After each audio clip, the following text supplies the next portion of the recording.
आपने टीवी में या जब भी आप कभी मूवी देखने गए होंगे तो आपने अक्षय कुमार का ये ऐड जरूर देखा होगा। 2 सिगरेट के पैसे से भाभी को ऐसी खतरनाक बीमारी जो महावरी के वक्त गंदा कपड़ा इस्तेमाल करने से हो सकती है, उससे बचा सकता है। और सिगरेट ना पीने से अपने आप को भी खतरनाक बीमारी से बचा सकता है। इस ऐड में अक्षय कुमार फूफू ना करने की सलाह देते हैं, यानी कि अपने सिगरेट के पैसे को बर्बाद ना करते हुए उस पैसे से अपनी बीवी को सैनिटरी पैड दिलवाने की बात करते हैं। और वहीं एक तरफ उनका एक ऐड आता है बोलो जुबान केसरी, यानी कि वो विमल का ऐड करते हुए दिखाई देते हैं। तो आखिर ऐसा क्या है इस इंडस्ट्री में कि जिससे आपको अक्षय कुमार से लेकर शाहरुख खान, सलमान खान, सदी के महानायक अमिताभ बच्चन तक गुटखे का ऐड करते हैं।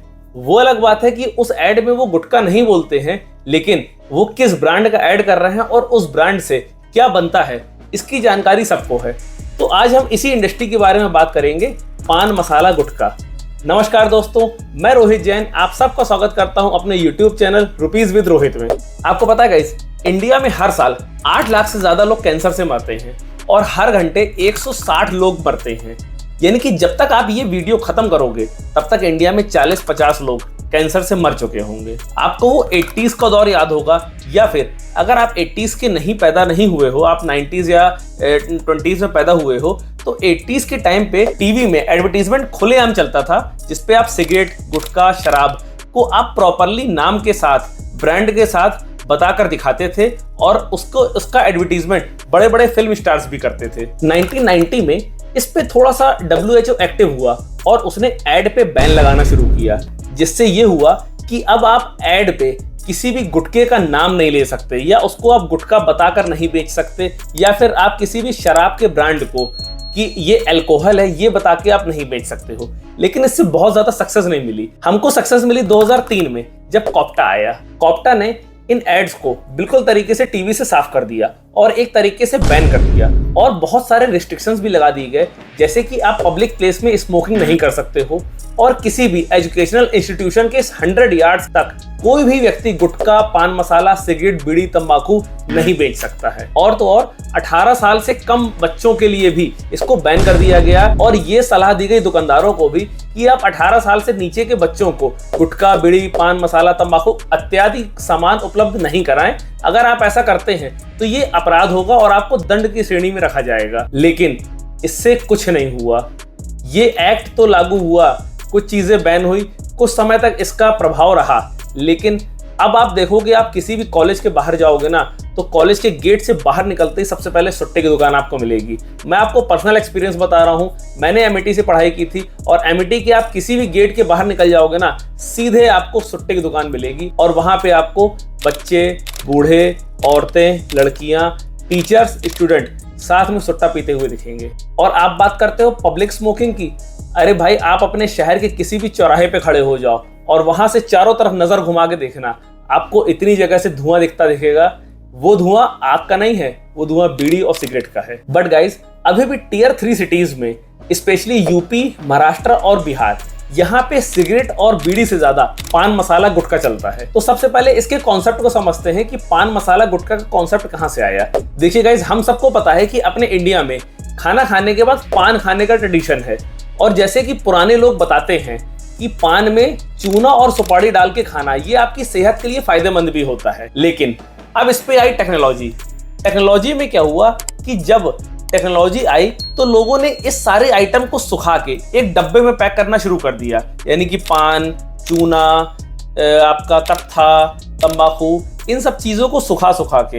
अब जब टेक्नोलॉजी आती है तो टेक्नोलॉजी में लोगों ने इन सारे पान के आइटम को सुखा के एक डब्बे में पैक करना शुरू कर दिया। अब लोग इसको खाने लगे, लेकिन ये था कि इसकी लत कैसी लगाई जाए। उसके लिए प्रयोग किया गया तंबाकू का, यानी टोबैको। अब इस पान मसाला के साथ, सुपारी, कत्था, चूना के साथ जब आप टोबैको मिलाते हैं और टोबैको को थोड़ा सा और रिफाइन करने के लिए उस पर आप एसेंस और सेंट और मिलाने लगे, जिससे उस पर केमिकल ज्यादा आने लगा और लोगों को उसकी आदत लग गई। और जो वो पैकिंग की गई, उस पैकिंग को नाम दिया गया गुटखा।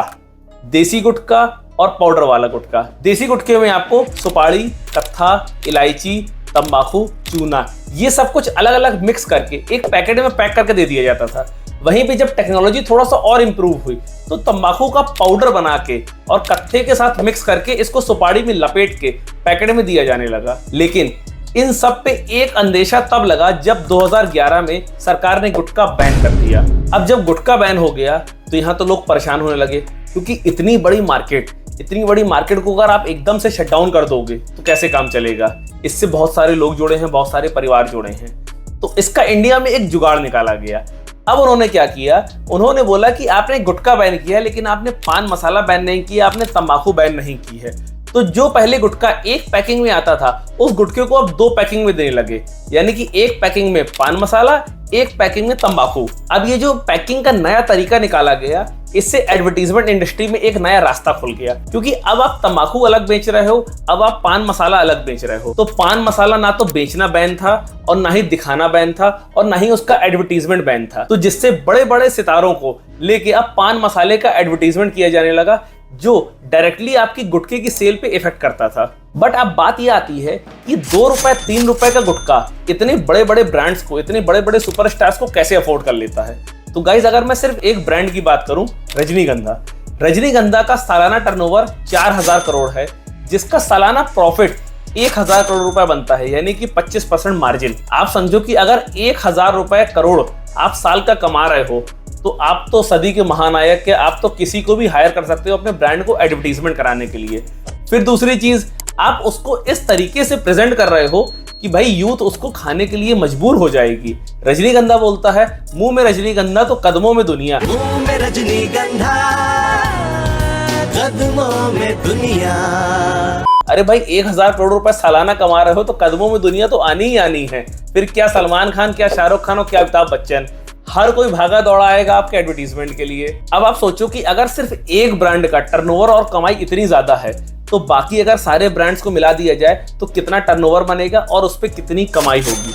और गाइज ये तो बात है सिर्फ एक नंबर की, क्योंकि इस इंडस्ट्री से गवर्नमेंट को हर साल लगभग 54,000 करोड़ का टैक्स मिलता है। तो अगर एक नंबर पे ये काम इतना ज्यादा हो रहा है तो आप सोचिए कि इसका डिस्ट्रीब्यूशन चैनल कितना बड़ा है, तो ये कितना काम 2 नंबर में ही क्यों ना हो रहा होगा।